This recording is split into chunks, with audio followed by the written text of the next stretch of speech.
عزت نے حق اور باطل کو پرکھنے کے لیے آسمان سے اپنی کتابیں، وحی اور پیغمبروں کو مابعوث فرمایا تاکہ انسانیت کی رہنمائی ہو اور بنی نوع انسان صراط المستقیم پر آ جائیں۔ اللہ کے پیغمبر ہر وقت اپنی محنتوں اور کاوشوں کو بروئے کار لاتے رہتے اور اپنی امتوں کو راہ ہدایت پر لانے کی ہر ممکن کوشش کرتے۔ اس کے باوجود اگر امت حق کو قبول نہ کرتی تو ان پر حجتوں کو تمام کر دیا جاتا اور پھر اللہ کا عذاب ان کا مقدر بن جاتا۔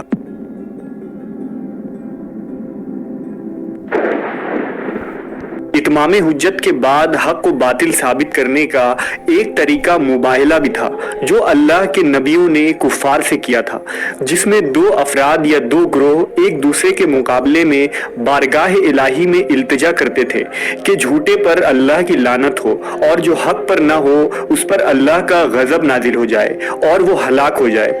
چونکہ پیغمبروں کی دعا کبھی رد نہیں ہوتی، لہٰذا مباہلہ میں کھڑے دوسرے فریق پر عذاب نازل ہو جاتی اور وہ ہلاک ہو جاتے۔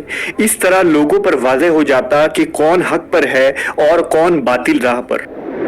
اس ویڈیو میں ہم اس عظیم مباہلہ کا مکمل واقعہ پیش کریں گے جو آخری نبی حضرت محمد صلی اللہ علیہ وسلم نے نجران کے عیسائیوں سے کی تھی۔ نجران مکہ مکرمہ کے جنوبی علاقے میں ملک یمن سے 7 منزلہ کے فاصلے پر ایک بڑا شہر تھا۔ یہ شہر عرب میں عیسائی مذہب کا مرکز تھا جو 73 گاؤں پر مشتمل تھا۔ جب عرب میں حضرت محمد صلی اللہ علیہ وسلم کی بعثت ہوئی اور آپ نے اسلام کی دعوت دینے کا آغاز کیا تو آپ نے عرب و عجم کے بادشاہوں اور مذہبی رہنماؤں کو خط بھیج کر اسلام کی دعوت دی۔ لہذا آپ کے حکم سے ایک خط نجران کے عیسائی رہنما پوپ کو بھی لکھا گیا جو آپ کے سفیر نے پوپ کے پاس نجران پہنچایا۔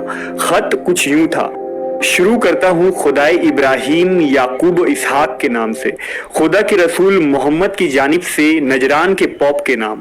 میں ابراہیم و اسحاق اور یعقوب کے خدا کی تعریف بجا لاتا ہوں اور تمہیں بندوں کی پرستش ترک کر کے خدا کی عبادت کرنے کی دعوت دیتا ہوں۔ اگر تمہیں ہماری دعوت منظور نہیں ہے تو یہ جزیہ ادا کرو ورنہ تمہارا انجام برا ہوگا۔ پوپ نے خط پڑھنے کے بعد تمام مذہبی شخصیات کو مشورے کے لیے بلایا۔ ان لوگوں میں شرجیل علم و عقل میں نہایت ہی بہتر شخص تھا۔ اس نے مشورہ دیا کہ ہم نے اکثر اپنے بزرگوں سے سنا ہے کہ ایک دن منصب نبوت اسحاق کی نسل سے نکل کر اسماعیل کی اولاد میں منتقل ہو جائے گی۔ ممکن ہو کہ محمد اسماعیل ہی کی اولاد میں سے ہو اور یہ وہی پیغمبر ہوں جن کی بشارت ہمیں دی گئی ہے۔ شرجیل کے مشورے پر نجران کے حاکم ابو حارثہ بن علقمہ کی سرپرستی میں 60 افراد پر مشتمل ایک گروہ مدینہ روانہ ہوا جن میں انجیل کے بڑے بڑے علماء اور پوپ تھے۔ وہ عصر کے بعد مدینہ پہنچے اور مسجد نبوی میں داخل ہوئے۔ عیسائیوں کے اس گروہ کا خیر مقدم کیا گیا اور حضور صلی اللہ علیہ وسلم تشریف لائے اور انہیں اسلام کی طرف دعوت دی، لیکن انہوں نے حضرت عیسیٰ علیہ السلام کے متعلق بات کرنے کو کہا۔ لہٰذا آپ نے انہیں حضرت عیسیٰ کے متعلق آیات سنائی جس میں انہیں اللہ کا سچا پیغمبر اور بندہ قرار دیا گیا ہے، لیکن نجران کے پادری نے ان آیات کا انکار کر دیا اور اپنا کفریہ عقیدہ تثلیث کو بیان کیا جس کے مطابق حضرت عیسیٰ علیہ السلام بی بی مریم اور اللہ رب العزت کو ایک روح اور معبود مانتے تھے۔ اس پر بہت زیادہ بحث و تکرار ہوا لیکن وہ اپنے اس کفریہ عقیدے پر ڈٹے رہے۔ نبی صلی اللہ علیہ وسلم نے محکم دلائل دیے مگر انہوں نے انکار کر دیا، یہاں تک کہ سورہ آل عمران کی آیت نازل ہوئی: اے پیغمبر، علم کے آ جانے کے بعد جو لوگ تم سے حجتی کریں ان سے کہہ دو کہ آؤ ہم لوگ اپنے اپنے فرزند، اپنی اپنی عورتوں اور اپنے اپنے نفسوں کو بلائیں اور پھر خدا کی بارگاہ میں دعا کریں کہ جھوٹوں پر اللہ کی لعنت ہو۔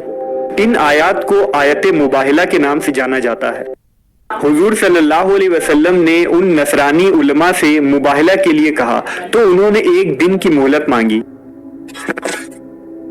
دوسرے روز صبح کو رسول اللہ صلی اللہ علیہ وسلم حضرت علی کے گھر تشریف لائے اور اپنے پاک نواسے امام حسن کا ہاتھ پکڑا اور امام حسین کو گود میں اٹھایا اور حضرت علی علیہ السلام اور اپنی لخت جگر جنتی عورتوں کی سردار بی بی فاطمہ علیہ السلام کو ساتھ لے کر مباہلے کے لیے روانہ ہوئے۔